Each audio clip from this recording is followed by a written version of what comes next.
नमस्कार. आज गणपती जयंती आहे. यासाठी तळणीचे मोदक बनवणार आहोत. त्यासाठी मी येथे 1 वाटी गव्हाचं पीठ घेतलेलं आहे, पाऊण वाटी रवा घेतलेला आहे, त्यामध्ये गरम करून तूप घातलेलं आहे, 2-3 चमचे थोडं मीठ घालायचं आहे आणि हे पीठ मळून घ्यायचं आहे आणि झाकून ठेवायचं आहे. गॅसवर कढई ठेवायची आहे, 2 चमचे तूप घालायचं आहे, ड्रायफ्रुट्स घालायचे आहेत, खोबरं घालायचं आहे, गूळ घालायचं आणि छान सारण तयार करून घ्यायचं आहे.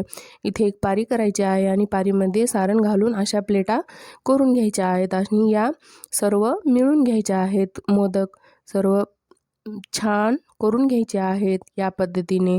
बघा किती छान मोदक तयार झालेला आहे. असेच मी मोदक करून घेणार आहे बघा. मग गॅसवर कढई ठेवायची आहे, तेल घालायचं आहे, छान मोदक तळून घ्यायचे आहेत गोल्डन कलरवर. मस्त खुसखुशीत होतात हे मोदक, खूप छान लागतात, अगदी मस्त होतात. तयार झाले आपले मोदक. अशाच नवनवीन व्हिडिओ पाहण्यासाठी सबस्क्राईब करा.